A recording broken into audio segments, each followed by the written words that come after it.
I don't believe that we should ever have a good money again before we take the thing out of the hands of government. Welcome back, everyone. We're Simply Bitcoin. We break down the news, the daily fail, meme review, software releases, hardware releases, and the websites by plebs.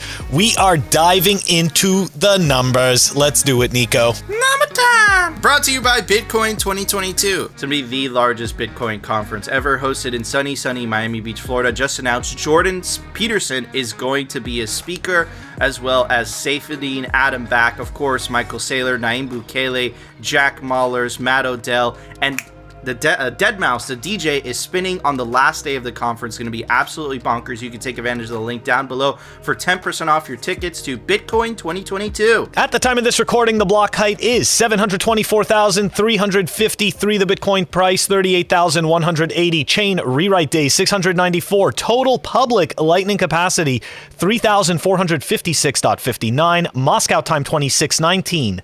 Blocks to the halvening, 115,647. And Samurai Whirlpool's unspent capacity, that is 4,348.1. And that service is a CoinJoin or collaborative spend service. Nico, the numbers. The numbers. Dude. Frozen in time. I feel this 38K gang. Dude, we've been channeling, we've been on this accumulation, right? Literally going sideways for a year. So thank you guys for putting up with us.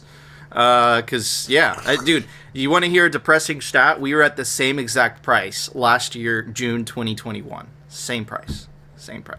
That 103 Nico, 103 days since the all-time high. Every time I think of that, I always think of that meme with Tom Hanks in Castaway, right, writing on the wall. You have to send it to me. Now that you mentioned it, I have to put it in the show. Yeah, now. no, we're gonna put it in. But yeah, it's totally that, you know, and it's just like on there, it just shows the, you know, the number. Oh yeah, the countdown. That's hilarious. Yeah, like counting with the yeah. Okay, that's absolutely hilarious. Yeah, dude. It's brutal, but look, they don't call it the Bitcoin roller coaster for nothing. But thank God, because, dude, you know, this great reset that is happening, whether you believe in it or not, right, is giving us plenty of source material. And speaking of, you know, the great reset and everything that's going on, let's go back to Canada, shall we? Because even more Clown World news has come out. And let's pull up Castro Trudeau and let's see what he's doing up there.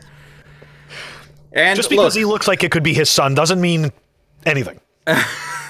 Yeah, right, dude. It's so weird. It's weird to say the least. Okay, so why are we covering this during the numbers? Because we have been covering this during the numbers, and again, this is the best marketing Bitcoin has ever received. It's not just us speculating that. You're actually starting to hear rumbles from Canada. I saw a couple tweets, right, saying, listen, my father never liked Bitcoin. Now he converted all our life savings into Bitcoin. A lot of Canadians are being scared by this because, you know, they donated to the truckers, and essentially Trudeau made a retroactive decision where when they donated to the truckers, it wasn't illegal, but it became illegal after the fact, and they're retroactively going back in time and essentially persecuting people and seeing whether you donated to the cause or not. Very strange. But anyways, let's see what he says when, you know, let's just check out what he has to say. We'll have discussions about it, and then I have some moments in history that this compares to, and we'll talk about this. Communauté et leur liberté. I can't imagine that anyone who votes no tonight is doing anything other than indicating that they don't trust the government to make incredibly momentous and important decisions at a very difficult time. Do you trust? It's like, yes, that is exactly what voting no is for. Listen, let me ask you something. When has the government ever got something right? They're not incentivized to.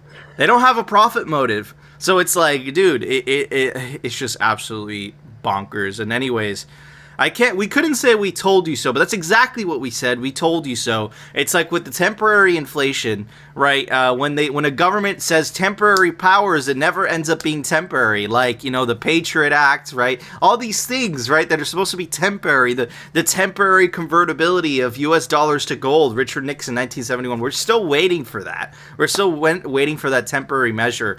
This came out over the weekend. Trudeau government moves to make expanded surveillance powers over financial transactions permanent, right? Anyways, article goes on to say the Trudeau government financial war against the truckers has been covered at length, but one underreported aspect of the broader assault on Canadian civil liberties is the effort to bring crowdfunding and payment providers, two of the most predominant routes for financial transactions on the internet, under the permanent control of a centralized government authority. Isn't that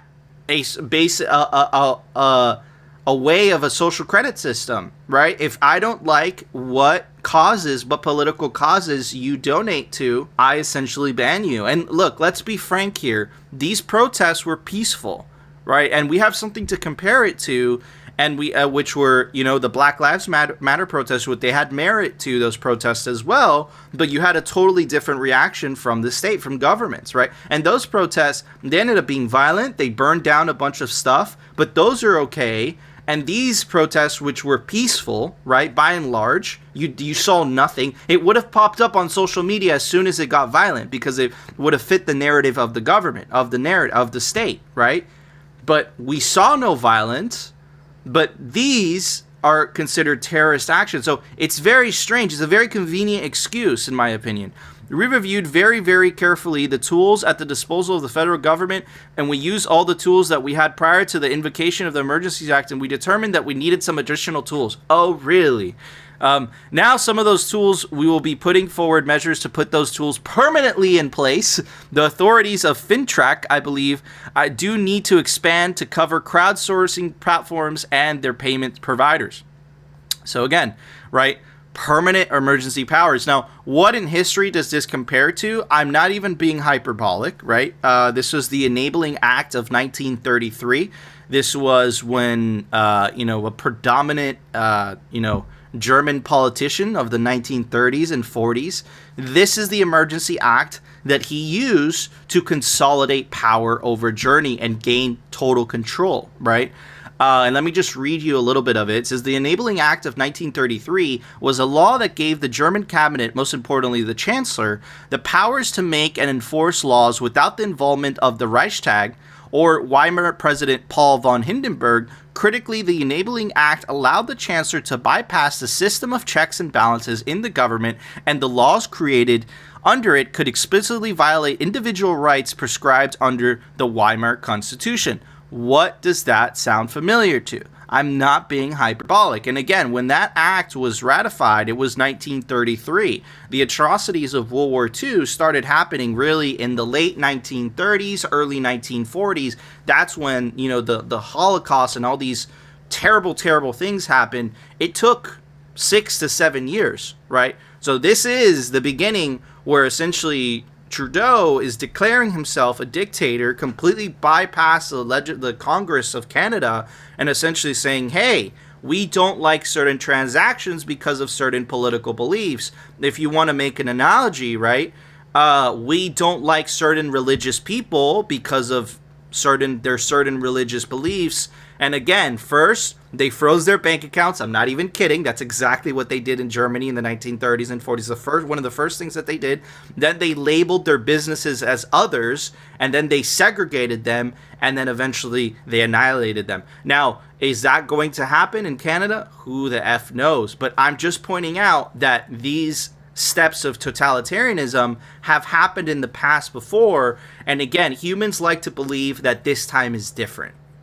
No, it's not. It's the same things. Look, the systems of checks and balances that at least the United States was enabled was bred because the founding fathers understood that absolute power corrupts absolutely. So the system of government was designed in a way where the executive branch wouldn't have too much power over the legislative branch, wouldn't have too much power over the judicial branch, and it kept it separated.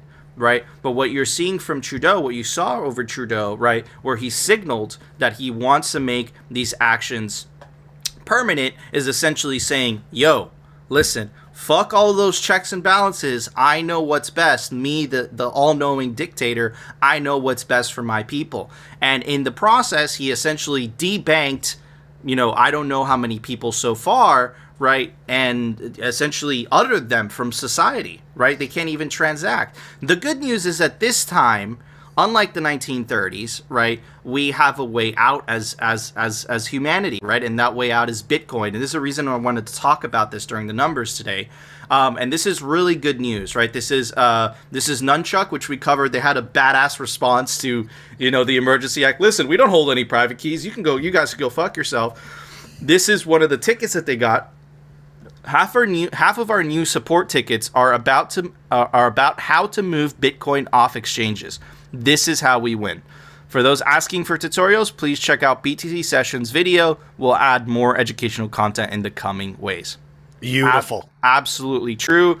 And again, this is what we've been saying. The best advertisers, best marketing for Bitcoin are the state, right? And their censorship, right? And people, not out of speculation, but out of necessity, they're going to look for another solution. And that's exactly what you're seeing in Canada. It doesn't matter what age you are.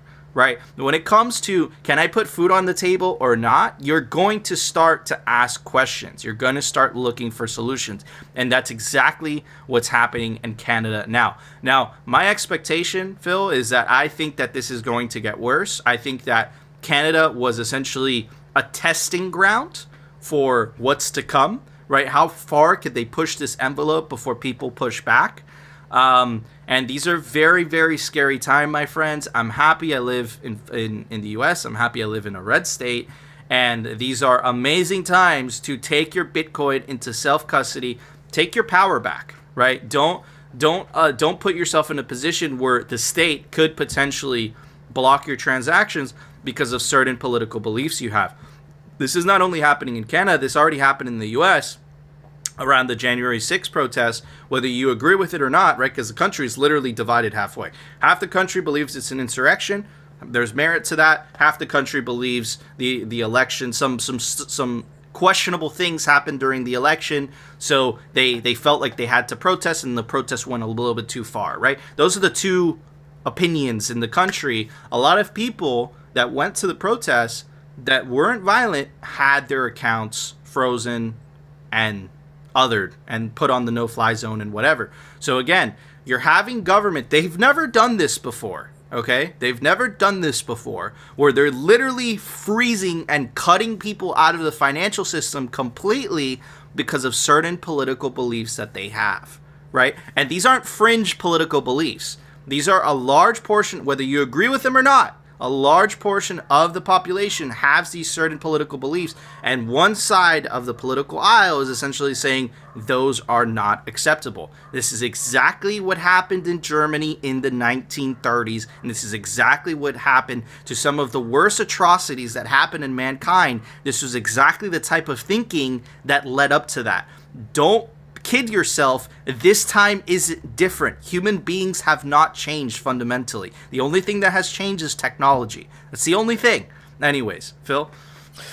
Man, you just summed it all up right there. I mean, that is like every single point. It's fantastic. And you know what? Great job putting together, those two stories. Look, the only piece that I really have to add is this.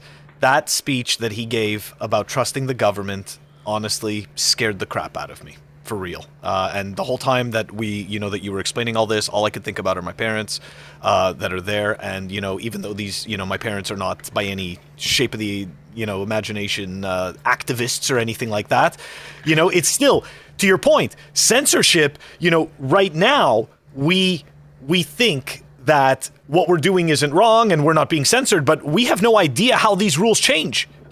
He retroactively went back, like you said, right? When they donated it, there was nothing wrong with it. And then all of a sudden there was. And now all of a sudden, because of something that you did in the past, now all of a sudden that's it. You are now a non-citizen.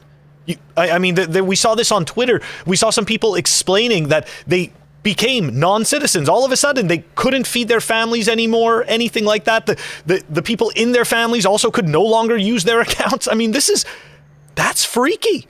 That is freaking scary stuff. So when you see you know, when you see Justin Trudeau give a speech, specifically, I'm sorry, you know, the way that it's coming across is that he's actually bullying, okay, interestingly enough, and he's actually kind of, you know, I would even suggest, you know, kind of underhandedly threatening, you know, because he's essentially, what he's doing is that he's painting the people who don't agree with him in a specific light. And the thing is that the governments have already shown time and time again that they can't be trusted. We already saw with the mismanagement of what happened with COVID. We see it all the time with the mismanagement of our funds and the poor service that we get for the very expensive taxes that we pay. I don't really care whether you're in Canada or in the US. If you're paying taxes, I guarantee you that you're paying more than the actual value that you're getting.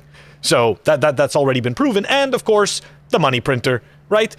They can't stop money printing. They can't stop funding their bullshit because it's the only thing they know how to do. They don't know how to actually create, you know, this is what I've said in the past. If the government was a business, you would never buy their stock because they don't know how to earn a buck. They don't know how to be profitable. So anyways, no, 100%. This is scary shit. I'm laughing, but it's scary shit for real. It is. And you know, what's scary about all of this, Phil, is that it started with 2 weeks, you know, to flatten the curve. And it ends with, you know, the thing that has happened recently. And if you think this is going to stop, look at history, my friend. This doesn't stop here. This gets worse before it gets better. I'm telling you, because it doesn't stop here. What they're doing is they're pushing the envelope. They're seeing how far they could push this. How far could they get away with things. And unfortunately, right, out of all places, it's happening in Canada. Right, I never would have thought it would have happened in Canada, right? But again, why do we talk about this? We talk about this because we're a Bitcoin show. You empower yourself, you protect yourself, taking Bitcoin into self-custody. That gives you the power to not only vote with your money, but also your feet. If it's not in self-custody, you're essentially trusting someone else. And now you're trusting the state, apparently, because they're freezing things left and right. Crazy, crazy stuff. But anyways, Phil, it's time for the Daily Fail. Brought to you by Amber App. Check them out, amber.app. It's Bitcoin made easy, the easiest way to buy Bitcoin. Fair spreads, low fees, smart automation. The link is down below. Amber, the smart way to stack sats. Got tagged by Badaban Bitcoin in this fail. We're going to start off with 2 light fails, and then we're going to dive into some serious shitcoinery. Here we go. All right. So, we've been showing these on the meme review, as Nico pointed out before we started recording. But this is not about the image. This is about what's on the image. If you take a look at this receipt, there's a special little thing right here called temporary inflation fee. $2. How temporary is that fee? And how long is that going to stay there? Let me tell you, I've seen them place a lot of things on bills, okay? And they never go away. A lot of taxes. They've never taken them away, okay? Just pointing that out. Anyways, let's move on. Okay, this is something I think, Nico, that we were maybe gonna have to riff on because this is an interesting one. Here we go. This is a tweet by Kelsey Hightower. Minimalist, has a lot of followers. I personally don't know who he is, but this was a very interesting tweet about Bitcoin. So here we go. Let's say the Bitcoin dream comes true, and we all get the freedom to transact. Does racism, oppression, and the abuse of power disappear, or does it simply use Bitcoin to fund it? So look, yeah, exactly. So hold on a second. So I gave a response. He got a lot of responses, better responses than mine, but I'll read mine anyways. So here we go. What matters is that the artificial money printing machine is no longer being directed and used to infinitely fund these behaviors. We need to start somewhere. Money is the base of our trust and communication. Fix the money first. And this is kind of the point, right? I see this a lot, this bullshit argument of, does Bitcoin fix racism? Does Bitcoin fix this? No, it doesn't. Listen, Bitcoin doesn't fix those things. What it does is it puts our monetary base on an even footing. Every single person gets the same opportunity at the ability to transact without censorship and to retain the value of the money that they've earned. Everyone gets the same opportunity. That's the difference. And there's no central authority that's going to sit there and print the money or censor your transactions, which, in other words, rigging the playing field. Okay, that's really what they're doing. So for me, this argument is very disingenuous, and it bothers me a lot, because people are going to look at it and they're going to say, well, that could be true. It doesn't fix those things. And then you start to, and then that's, believe it or not, this is how you end up falling for shitcoiner narratives, right? Because they start to make you think that somehow these types of currencies will fix these higher level problems. Make no mistake. We need to fix the base problem. We need to stop the ability of governments, number one, to control where the money goes and who it flows to, in order to create and propel these narratives that are all dividing us. Okay? That it starts with the money. We fix the money first, and then we can start to tackle these other issues. We've been working on these issues for how many freaking years? They're not going anywhere. Okay? All they're doing is morphing. And you have people that literally their entire lives are making money off of gaslighting and working in these issues. There are people who are professional activists. This is what they do for a living. Yeah. That tells you right there that there's something wrong. You shouldn't always have to be fighting for something. But we've made this possible with our stupid money printing machine, and the fact that we can consolidate power in a few hands, and they can direct the energy, they can direct the noise, they can direct the news anywhere they want. It's just it's so frustrating. So I think that Kelsey might actually end up figuring it out, but I mean it's a frustrating question. Dude, it's a centrally planned, and yeah, dude, I think he has a lot of merit to his tweet, but I completely agree. I think, he's not addressing what the actual issue is, right? And this goes back to fiat politics as well, right? It's like, you think you're going to vote your way out of this, my friend? He's like, okay, fine, you vote for the party on the left, you vote for the party on the right. It's the same shit. When the party on the right gets in power, they're going to have a bat, and they're going to go after the people on the left. And then when the party on the left gets in power, they're going to get a bat and go after the people on the right. It doesn't fix the base issue. The base issue is that the money is fundamentally broken. It's stealing from everybody. It's redistributing from the lower and middle classes to the wealthy elite that have the means to save in real estate and equities, and also redistributing to the government. Right? So that they could fund whatever social program and whatever war they want to go on, right? It's absolutely bonkers. You could have said that was the best system that humanity came up with until Bitcoin. And now it's obsolete. And I think from the perspective of, wearing the Bitcoin lens, and from the perspective of being a Bitcoiner, you're seeing that system, you're like, that's antiquated, that's broken, we could do it much, much better. Right. So again, this is the transition that we're living through, and we're just in the very beginning of it. Anyways, Phil, what's the next fail? All right, here we go. So one last thing before we move on to this. So one of Satoshi's most famous quotes is he says, "You won't find answers to political issues in Bitcoin." And I completely agree. But I think that a lot of the political issues that we have today are exacerbated by the fact that the money is broken. Right.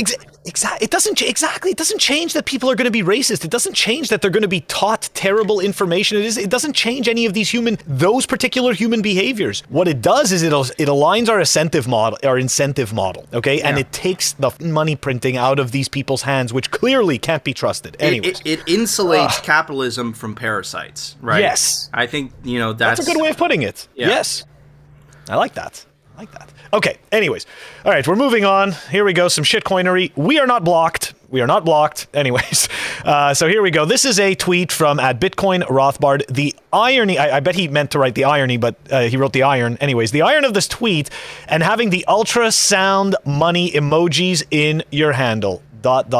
Okay, so let's go take a look at the tweet that he is talking about. Here we go. This, by the way, has to do with their whole upgrade that's coming along, right? The merge, splurge, verge, and all that fun stuff. Well, guess what? We're about to start diving into the merge. Anyways, here we go. Okay, so superfizz.shitcoin says, at Coinbase and at Kraken support hold 78K out of 296,000 validators on the Ethereum Beacon chain, and they're running Prylabs. Prylabs is a software company that manufactures one of the clients. Okay, one of the quote-unquote ETH clients. Anyways, without any published plans to switch to a non-majority client. Now, we're going to find out why this is important. Their radio silence on an issue that impacts your funds on our network should infuriate you. Okay, now keep in mind, right? This shitcoin is moving away from proof of stake, from proof of work to proof of stake. Or so they claim to have been doing for a very long time. Okay. So, okay, hold on, dude. Hold on a second. Yeah. That last paragraph reveals so much, or that last sentence. The radio silence on an issue that impacts your funds and our network should infiltrate you. Okay, so this is democratic money, okay? Mob-controlled money, right? This sounds exactly like the political system we have today. Oh, the people in power have too much power and they're not listening to you. This is bad. Right? It's the same thing. Bitcoin levels the playing field, so there isn't a Kraken, there isn't a Coinbase that have significant influence over the network. That is the entire fucking point. And I'm telling you, as governments start pulling more Canadas, right, this decentralization will be more and more important to you. Today, it might be irrelevant because you might be speculating on ETH, but if you really do want to separate the money from state, you want decentralized money, which Ethereum clearly is not. Phil? Okay. Yes, exactly. Very well said. And very important. Now, why is this important, right? Because you see, the manufacturer of the software, when it comes to proof of stake, well, guess what? They can then, if they are a majority, right? If the majority of the clients are all that piece of software, they can technically control the stake, right? A malicious actor can come along and control the stake. Anyways, through the software, if the majority of them are running the same thing. Anyways, let's continue on here. So we've got a response here from dcinvestor.shitcoin. Unfortunately, depositors have no true leverage until tokens become withdrawable. I guess exchange stakers can write letters to them. This will all make sense in a minute, okay?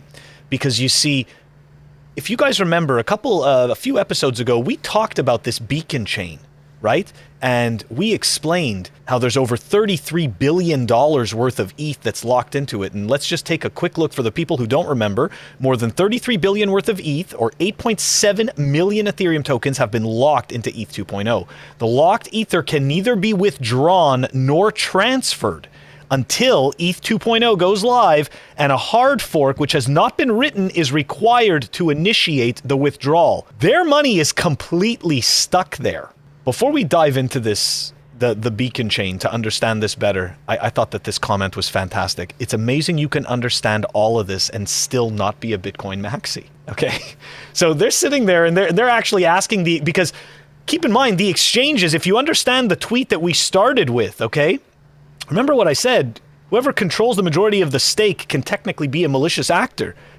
2 exchanges hold 78K of the validators out of the 300,000 right now. That's only 2 exchanges. They sound like, make the analogy, right? Which is, you have 2 exchanges, which are essentially banks, right? Yep.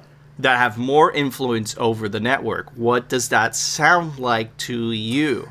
Exchanges that are holding other people's money, banks are holding other people's money, right? But they have tremendous influence over their said networks. It's the same shit. No innovation. Sound familiar? No innovation happened. Bitcoin separates the monetary policy away from human beings. So if I'm Michael Saylor and I have 122,000 Bitcoin, and I'm a pleb and I hold 0.01 Bitcoin, me and Michael Saylor have the same amount of power. The Bitcoin network sees us the same.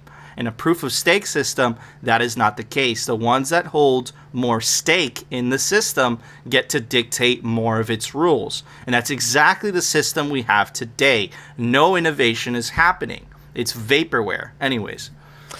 All right, so speaking of vaporware, we're going to start discussing the first step here, the merge. So here we go, the beacon chain, right? This is the new proof-of-stake chain that Ethereum is going to move to.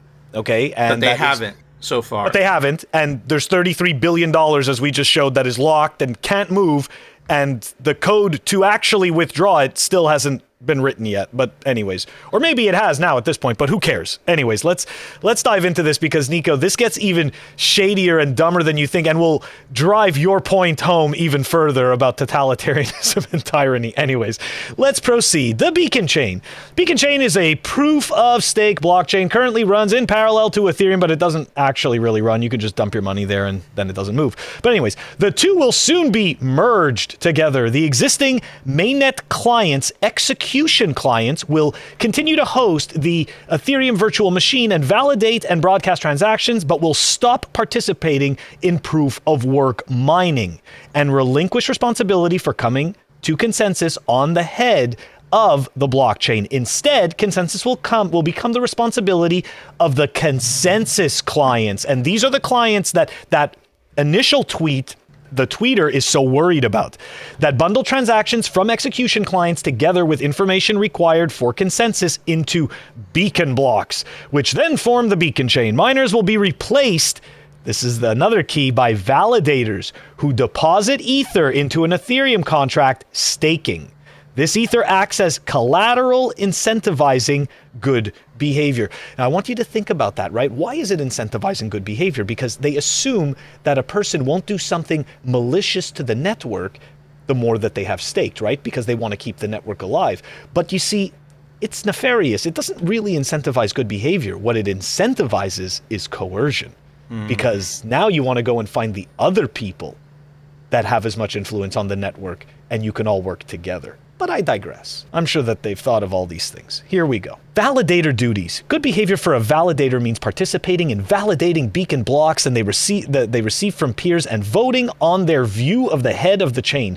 If the blocks they receive are valid, the validator attests to them, effectively voting for them to be added to the blockchain. Occasionally, a node will be required to propose a new block, which other validators can attest to, where there are multiple forks of the blockchain. The one with the greatest accumulation of attestations over its history is identified as the correct one. Just total gibberish. Occasionally, a validator will participate in a sync committee. A sync committee is a group of 512 randomly chosen validators that sign block headers so that the light clients can retrieve validated blocks without having to access the full historical chain or the full validator set. That, number one, sounds like something that can be completely coerced. It sounds like something that can be corrupted. And who wrote this algorithm that randomly chooses the 512 people? There's and voting. who's verifying There's voting involved. It's democratic. I know, it's democratic money. Democratic money is garbage. We've had democratic money, political money. It's garbage. Bitcoin, there's no voting involved. There's no democracy involved. Bitcoin is not a democracy. The rules are set in stone. You cannot change them. That's a feature, not a bug. Anyways, I'm sorry. This is why I find this so... No, it's okay. And it's good that you explained that. That's why I find this all so amusing, you know? Because they're essentially... What they're doing is that they're selling you the sizzle. They're just trying to sell you an illusion. Okay, like that's all it is. It's an illusion. And if you actually sit there and ask some basic questions, it all just falls apart. Anyways, here we go. Justification finality. I do have to explain this before we move on, so bear with me. The beacon chain sets the rhythm for the network. This rhythm is organized into two units of time, slots and epochs. Slots are opportunities for blocks to be added to the beacon chain, and they occur once every 12 seconds.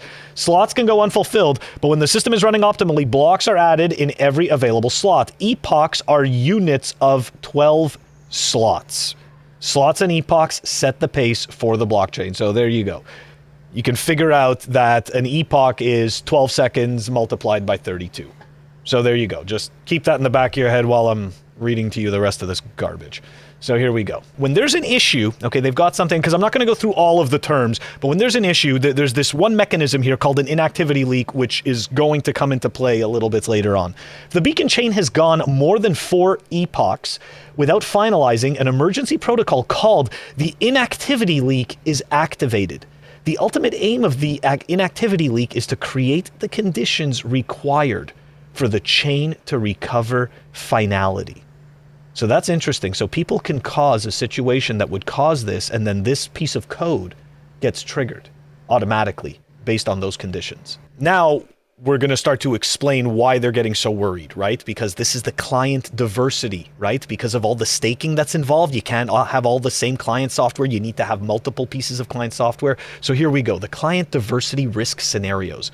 With even distribution of validators across multiple clients, the consequences of attacks or bugs that exploit specific clients is drastically reduced, whereas single client dominance acts as a risk multiplier. So just think of all the bullshit that the ethers have put people through for so many years, and now here they are being essentially, they're going to get rug pulled by their own clients. Anyways, let's continue. Scenario 1. Corrupted client has less than a third total staked ether. This scenario confers maximum resilience to the beacon chain because 2/3 of the total staked ether is still making correct attestations, allowing the beacon chain to finalize as normal. Scenario 2. Corrupted client has greater than a third total stacked ether. This scenario is far more problematic because less than 2/3 of the total staked ether is making correct attestations. There can be no supermajority. This means the beacon chain cannot finalize and the inactivity leak will be activated. Scenario 3, the corrupted client has half total staked ether. And when they're talking about a corrupted client, make no mistake, they're also talking about a malevolent actor. Anyways, this scenario potentially leads to an unrecoverable fork in the beacon chain. If the client with a consensus bug forks off onto its own chain, neither the original nor the new fork would be able to finalize because both would be missing about half of their validators and would both activate the inactivity leak. And in scenario 4, the nightmare scenario, the beacon chain, because the corrupted client has a supermajority and is able to finalize its own chain, which means the nefarious actor can just finalize all the transactions and move on. Incorrect information would then likely be cemented into Ethereum's history forever. The only viable mitigation to this situation is for the affected validators to withdraw their stakes and exit the chain. Now check this out. The inactivity leak would be activated by the large validator exodus, meaning the affected validators would be continuously losing their staked ether while they're waiting in the exit queue. The large number of validators would make the queue long, slow, and inexpensive. Essentially what it would cause is a complete bottleneck where no one can move out of this shitcoin.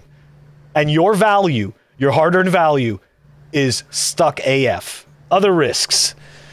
Control of greater than 2/3 of the total staked ether gives power to the developers of a single client to choose which version of the history is the right one. For example, if the developers turn malevolent, they could spend some ether, then collectively vote to replace the existing finalized chain with an alternative version that does not include their spend transaction. This is a double spend made possible by the client's supermajority that allows it to revert finality and overwrite history. Man, it almost sounds like they should just, you know, everyone should just be using Bitcoin and have proof of work. They can't. Anyways. They can't. That's the thing, dude. They can't. Now, I've read all this crap to you. We're almost at the end of this. The execution clients. These are the current clients that exist right now. The proof of work client. The consensus clients. That is what is going to exist on the merge beacon shit chain. Okay? And they're talking about client centralization. So here we go. We can see right here, 60% of the clients are Prism. Okay, and that is the client software that is running that. So right there, they already have the centralization problem. It hasn't even begun. And there's already an attack vector waiting to happen. All right, to sum this up, client diversity is directly incentivized by the beacon chain's reward and penalty protocols. Single client dominance is a hidden threat to Ethereum. It's not so hidden. Invisible while the dominant client behaves faultlessly, but potentially catastrophic when a consensus bug rears its head. Having multiple clients is a unique strength of Ethereum.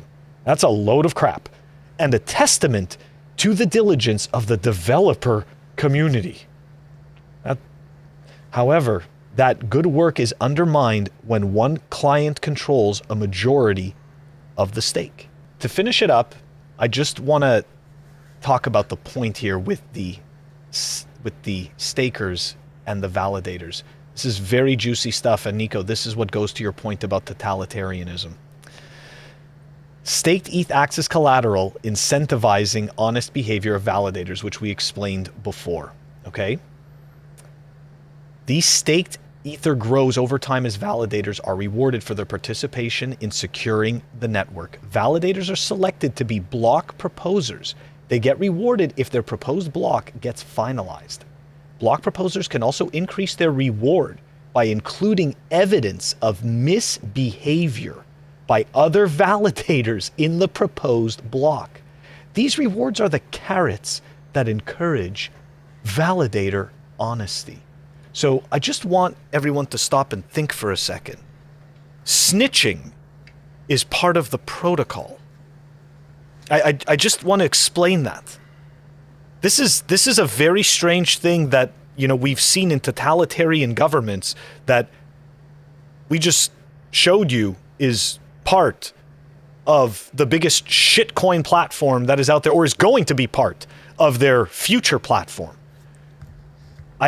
I mean, I don't even know what to say. I just think this is completely insane. And this sounds absolutely ridiculous. And believe me, I cut out a lot of the mumbo jumbo. There's a lot of confusing garbage in that, Nico. Dude, look, it sounds like democratically controlled money. Okay, it sounds like there's going to be a group of elites that are going to get to make the rules, right? Which are going to be exchanges, which are going to have the majority, exchanges and the Ethereum Foundation, which are going to have the majority of the ETH. And they're essentially going to be, they're going to be gods, and they're going to get to pick and choose which transactions are good, which transactions are not. And all of those institutions, because they really are institutions, could be corrupted by governments, right? And governments get to pick and choose, look, this is the people that you want to censor, this is the people that you don't want to censor, right? And then you compare and contrast Bitcoin. Bitcoin is a 9-page white paper, right? It's been working essentially the same way. You know, it's added more functionality, but the base layer hasn't changed.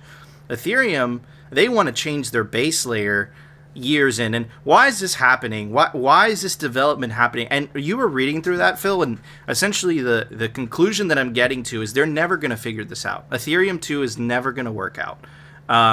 I think that this is an insolvable problem. Because if they do solve the problem, let's say they bite the bullet, they move to ETH2, they have this whole proof of stake system. It's going to be captured eventually. Those are all, you were reading all that. I saw moments of, I saw points of failure. I saw trust involved, right? Trust involved with the people that have the most at play, right? Those incentives are misaligned, right? You know, Bitcoin essentially knows that people are just going to behave following their own incentives, right? Which is how the Bitcoin network works, right? You know, the miners are just going to mine Bitcoin. There's one fundamental flaw in Bitcoin, which is a 51% attack, right? There's one flaw. And that flaw, the more the hash rate continues to rise, the less the probability it's going to happen. I know a lot of people are saying, well, there's pools that have 20% of the hash rate. Just because someone decided to put their hash rate with the pool does not necessarily mean that that pool owns all that hash rate. So if that pool starts misbehaving, those miners are just going to take their hash rate away from that pool and give it to a pool that is behaving. Remember, you're more incentivized to play by the rules in the Bitcoin network than you are to play against the rules, right? Which is why the Bitcoin network is working the way it does. Everyone's just following their own incentives. That's the beauty of it. What I'm seeing now is a hypothetical thing that has never been successfully implemented, that has tons of value, and they're essentially trying to pivot, move this giant network into this new way, and then they're going to try to take advantage of the climate narrative and say this doesn't use any energy, right? So again, I think it's a load of bullshit. I think that this is not going to come into fruition, which is why ETH 2.0 has taken so long.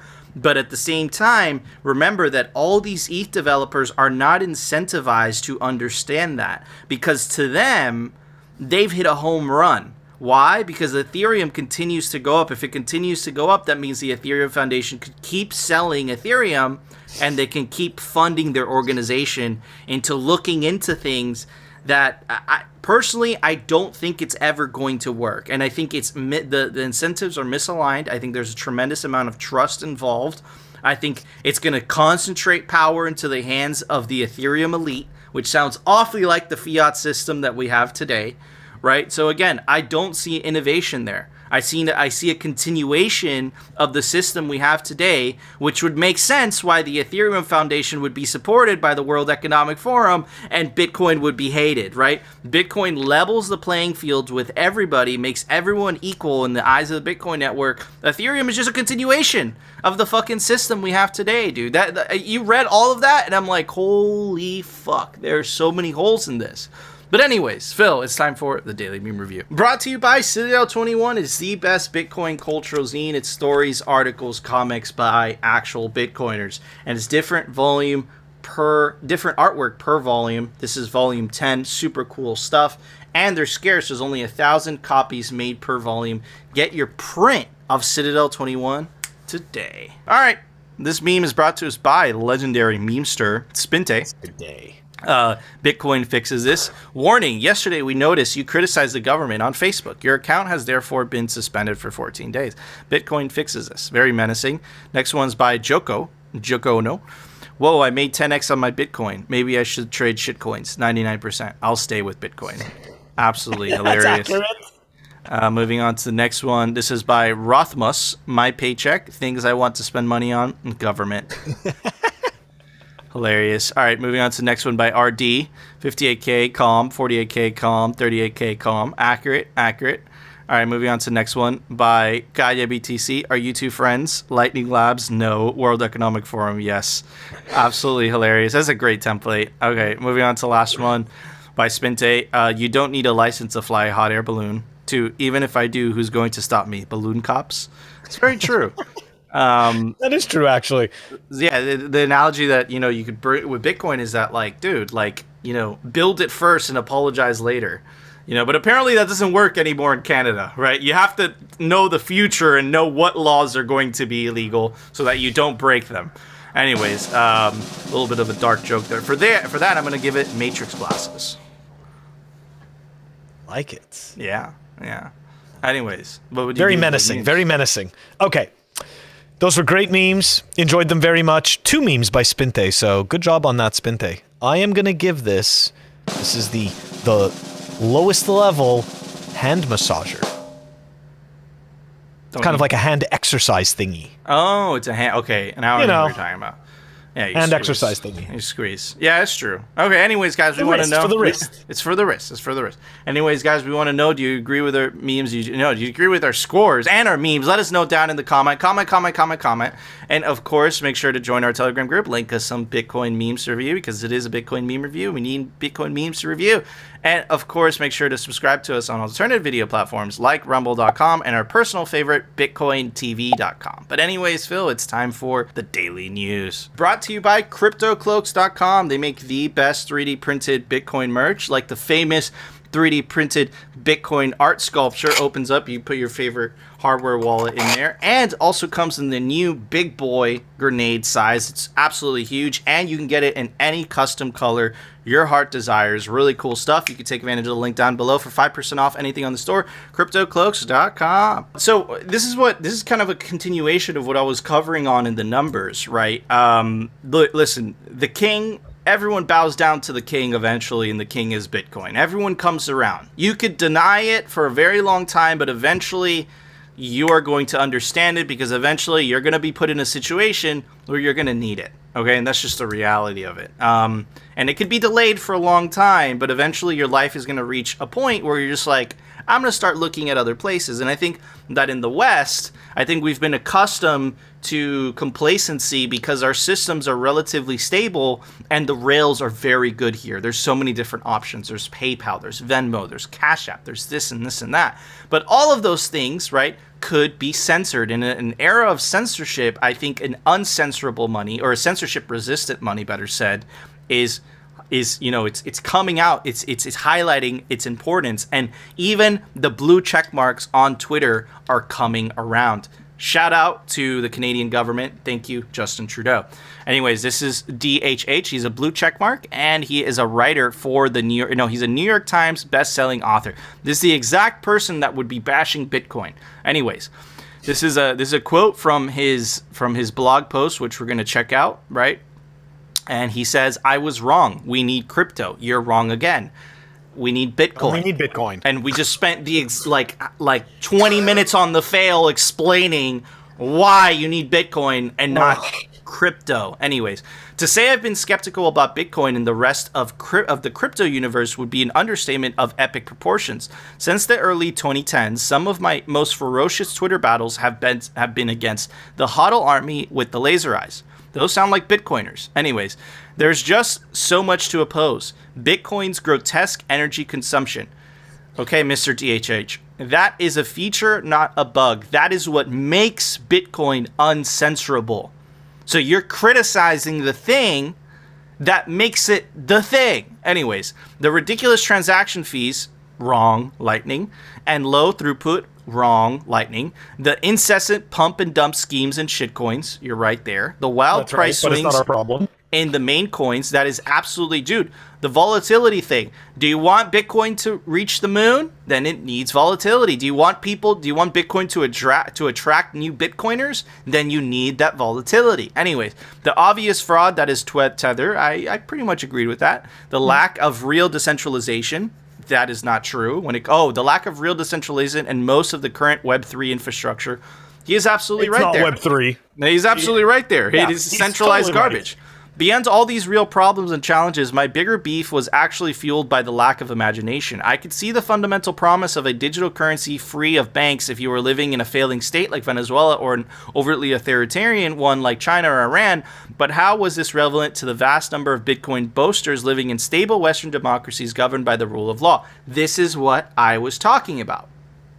This is what I was talking about. It gives you the false illusion, people living in the West, that you don't need something like Bitcoin. But like we've been anticipating on this show, very quickly people in the West are going to have to learn Bitcoin, not out of speculation, but out of necessity. If you've been tuning into this channel, we've been telling you this for over a year now. Beyond the patina of philosophical respectability, it could apply to yet another get-rich-quick scheme. Now, what's that you saying again? Just because you're paranoid doesn't mean they aren't afraid of you. It's starting to smell like that. Just because Bitcoin's most virtuous argument was presented in not bad faith, then in fig leaf faith by get-rich-quick booster doesn't mean it isn't true. See, that I think is insincere. I think what you saw as people, as Bitcoiners, as get-rich-quick boosters, you saw as people, as bad faith actors, I think was just plebs being plebs, calling you out on bullshit. And I think now that you have to admit the fact that you were wrong, right? I think your ego is having trouble accepting that. Anyways, but I digress. Enter the tech trucker protests in Canada. In just 3 weeks of honking, block streets and bridges, bouncy castles, and flag waving, this peaceful protest movement managed to provoke the most shockingly authoritarian response from the Canadian government. If you've been tuning into this channel, it should not come as a shock to you. Anyways, I still can't believe that this is the protest that would prove every Bitcoin crank a prophet. I can't believe it anywhere. Canada out of all places. WTF.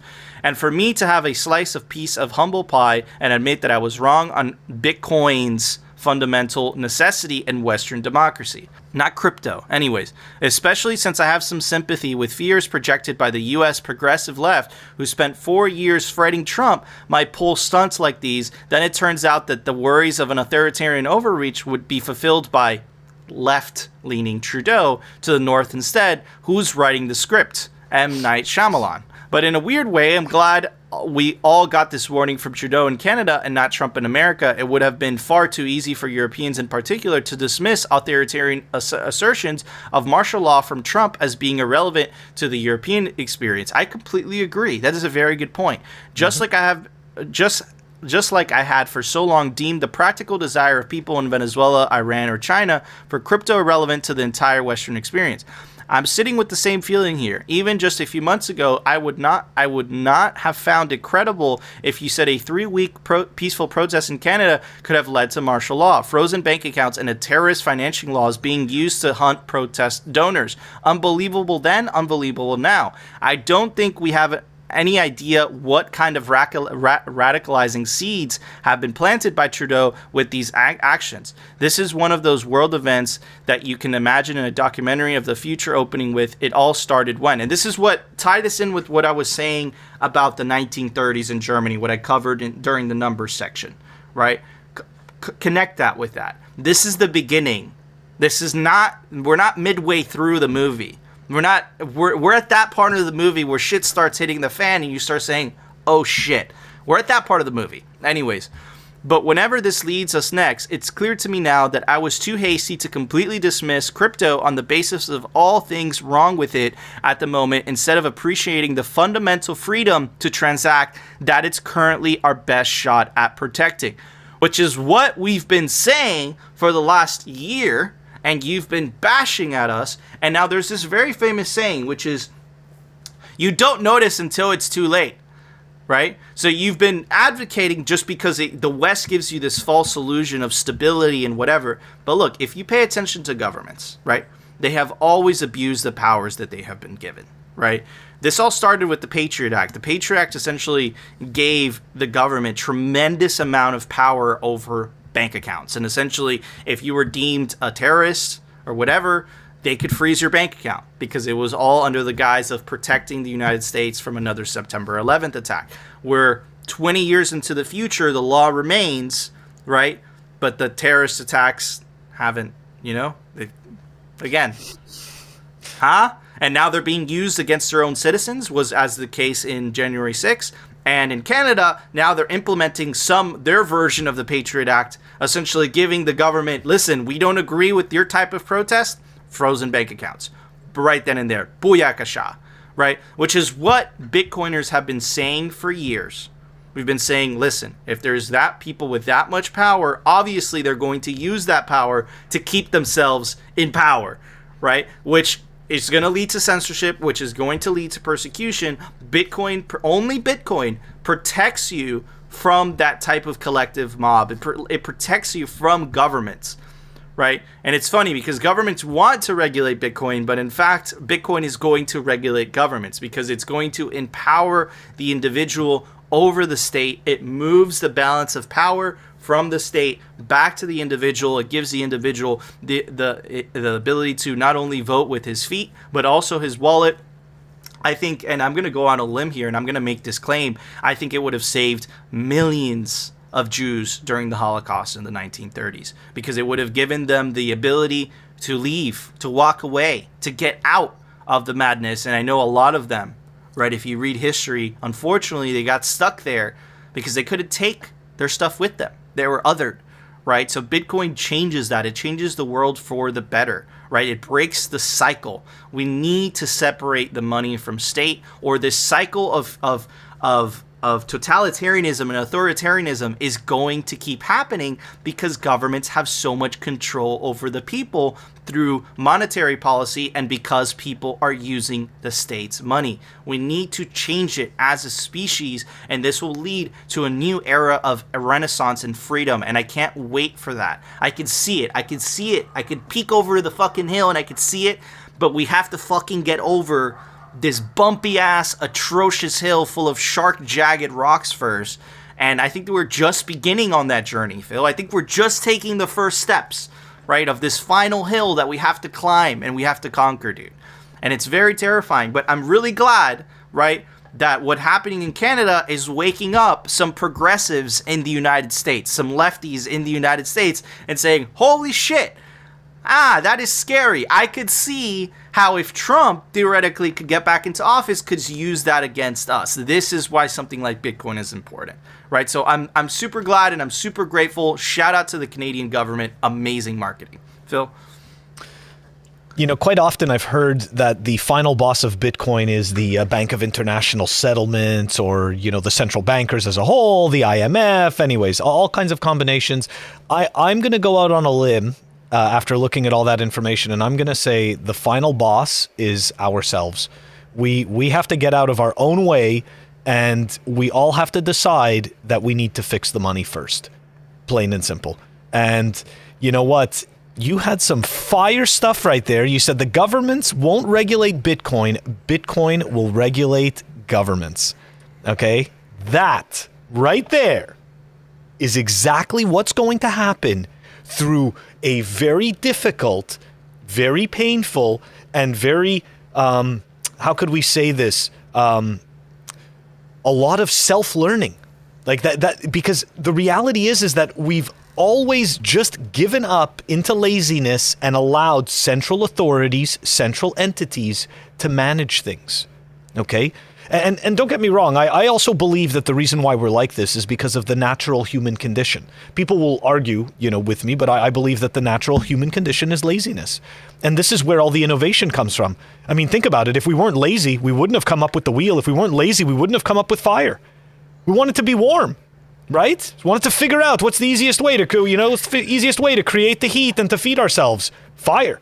You know, like, look, we didn't want to eat raw meat anymore. It was very difficult. I think you see it from the eyes of a modern lens, and you see laziness, but I would say survival. I would say it's survival. You could call it survival. And then we've just got to a level of prosperity that it seems like it's just laziness, right? But I think the base layer was just human beings trying to survive and conserve energy. And I think that in their quest of conservation of energy, essentially they came up with all these fucking genius-ass inventions, right? Like the fire, like wheel, and all. I mean, the fire is more discovery, right? But yeah, to make things easier. Dude, I'm telling you, I've thought about this 100 times. I always go back to laziness, but I totally appreciate, I do appreciate that point about the survival. But look, at the end of the day, right, going back to the tweeter, okay? The tweeter that wrote that original tweet, and okay, he mixes in the shit coins in the whole thing, and and this is kind of still, it's like you said, we're early, and they're still mixing in the shit coins, and I just wish that, like, they would understand the separation. It's like, look, we agree with you about the shit coins. We know they're lies. We know they're scams. We're with you on this, but they've got to stop including Bitcoin with it, because it tarnishes Bitcoin with the shitcoin stupidity. Well, he's starting his journey.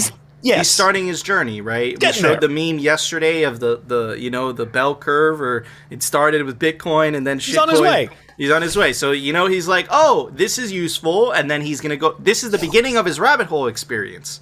You know, he's gonna tune into Simply Bitcoin in a couple years. You're like, you guys are right. No, I'm just kidding. I don't know what's gonna happen. Can you imagine? It's like, but like, yeah, still a shitcoiner. Oh man, but yeah, okay. Dude, but I'm glad. I'm really glad. And again, sometimes it takes horrible things to wake up people to the reality of the situation. And unfortunately, Castro Trudeau happens to be the main character in that. But anyways, Phil, there was an open source software release today. Why don't you tell everybody about it? Software releases brought to you by CipherSafe. Check them out, cyphersafe.io. It's the best place to store your Bitcoin seed. This is the Cypher Wheel, or you can store your seed in the all-new Cypher Grid. Comes complete with punch tool and tamper-resistant wire. All right, we've got HexaWallet version 2.0.69 that was released. It's down below in the show notes. Guys, you know the deal. We post rain or shine unless we tell you differently. Our new premiere time is 12:45 p.m. Eastern Standard Time. We are sorry for the premiere time fuckery, but we fixed it. And anyways, don't forget to check us out on our audio-only podcast platforms, Apple Podcasts, Spotify, and Anchor. Yeah, but hold on. We're not sorry, though. We were getting more viewers at that 12:45 slot, which is why we started experimenting. So hold on. We're sorry about the fuckery, because we were switching. Another time we did 11 o'clock in the morning, and then we had the one on Saturday that we totally got crapped on. We were experimenting to get the right time for you, to get as many as possible for you guys in the show, because that's the best bang for your butt. It's a winner for us. It's a winner for you. Nico makes us sound so much more competent. I appreciate that. We were experimenting. We found the thing. We'll probably, we'll probably experiment more in the future. So we're sorry for experimenting more in the future, but we're not sorry because we're trying to make the best experience for you. Also, if you like Phil and I's threads, right? This is the decentralized corpse, right? It's decentralized diehard hoodies, diehard.com. And Phil's wearing one too. You can take advantage of the link down below for 15% off anything on the store, representltd.com. Anyways, guys, that was our show. If you enjoyed the show, you know what to do. Smash that like button. And of course, you want to continue hearing the catastrophic fails from the Canadian government and the Bitcoin news from the complete pleb perspective. Definitely consider subscribing to Simply Bitcoin, and we'll see you tomorrow, guys, for a brand new episode. Nico spits hot fire. Check this one out. Governments won't regulate Bitcoin. Bitcoin will regulate governments.